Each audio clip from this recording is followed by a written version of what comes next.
Intro. The doors behind the world. Throughout history, people have formed groups dedicated to studying the unseen forces that shape human existence. Some called themselves mystery schools. Others were philosophical circles.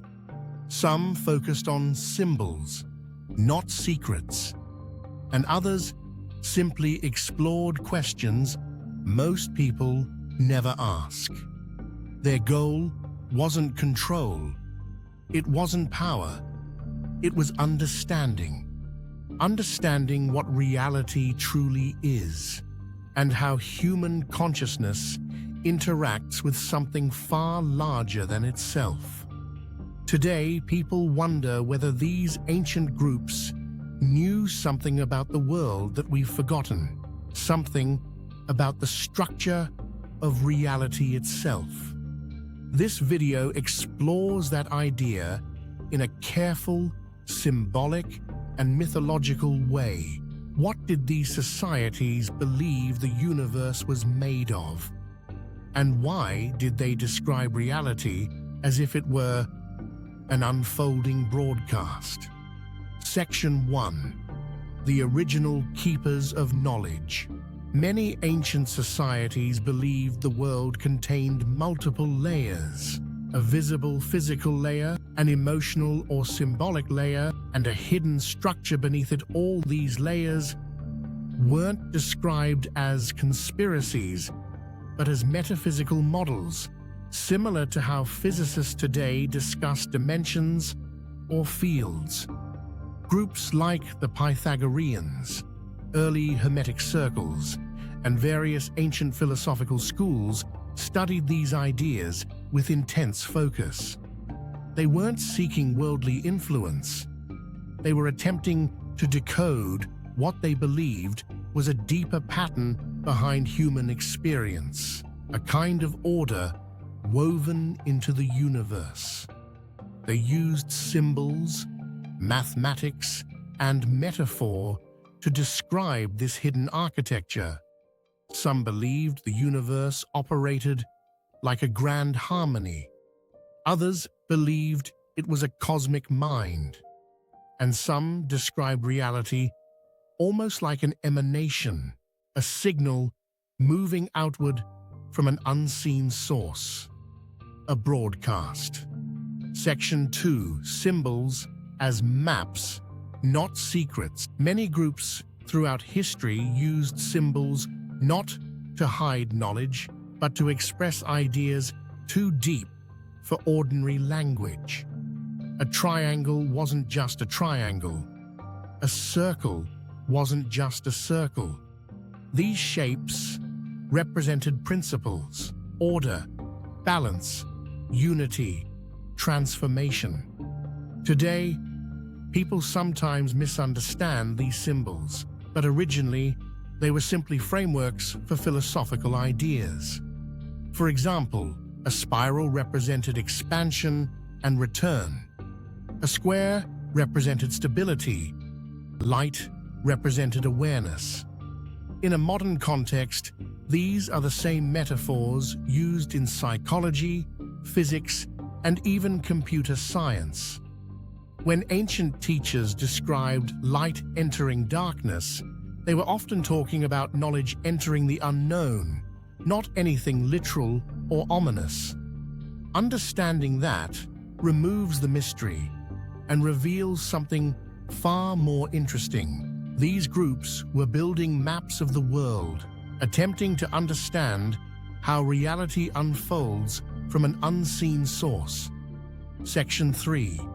The cosmic broadcast idea. Across several traditions, one idea repeats. Reality emerges from a higher pattern, like a signal projecting into physical form. This concept appears in Hermetic philosophy, some Gnostic writings, Plato's metaphors, various mystical texts. The idea wasn't that the world is fake, but that it is layered, like light passing through glass, or information passing through a medium and becoming something new.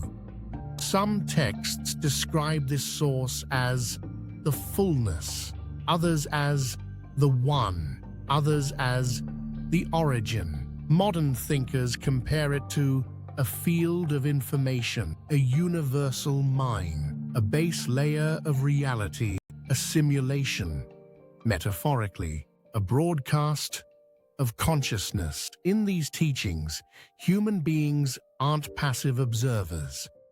We are receivers, capable of tuning into deeper awareness. This concept is completely symbolic and philosophical, but it helps make sense of why ancient groups sought to refine the mind, the heart, the perception, and the inner voice. They believed that clarity allowed a person to tune in to higher understanding. Not magic, not control, just inner work. Section 4.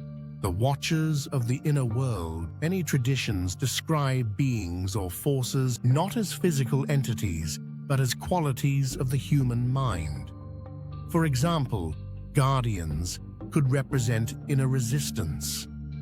Messengers could represent intuition or insight. Threshold keepers could represent the limits of perception. These were symbolic ways to describe the challenges of exploring inner consciousness. Today, psychology uses similar language. Cognitive filters, layers of awareness, subconscious processes. None of this implies anything external controlling humanity. Instead, these stories help explain something universal.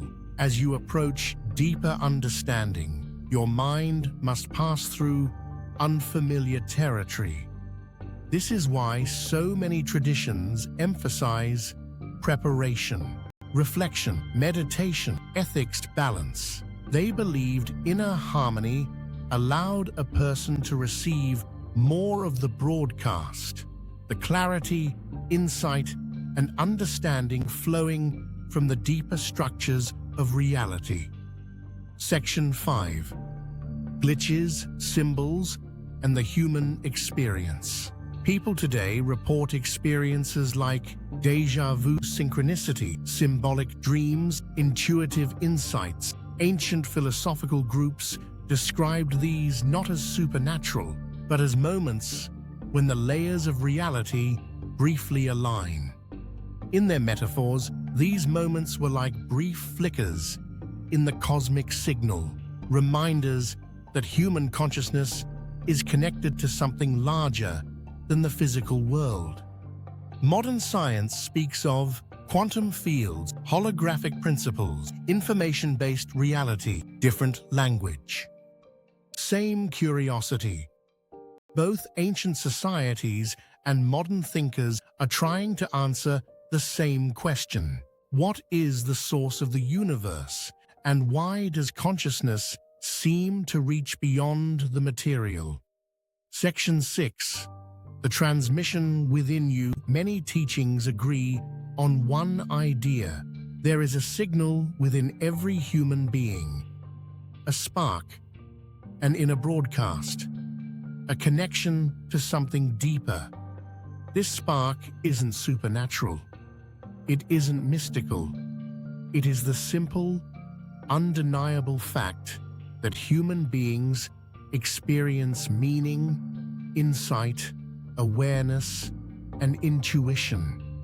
Some ancient texts call this the inner light. Philosophers call it reason or reflection.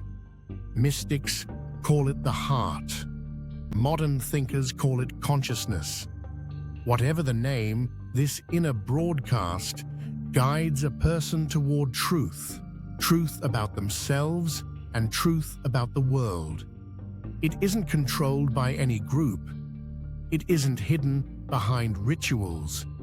It simply needs attention. When you quiet the noise of the world, you can hear it more clearly. Outro.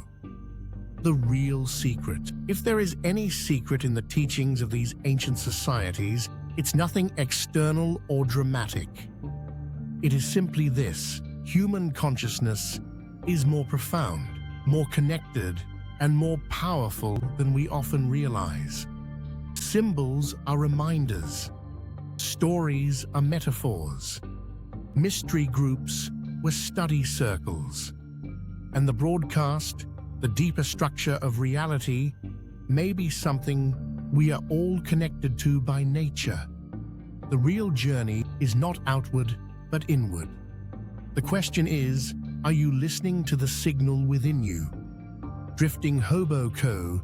is a creative studio exploring imagination, philosophy, myth, and the mysteries that shape human experience. We create art, film, and stories inspired by both the ancient world and worlds not yet imagined. If you've enjoyed this journey, please like, subscribe, and visit thedriftinghobo.com to explore more of our creative work. Stay curious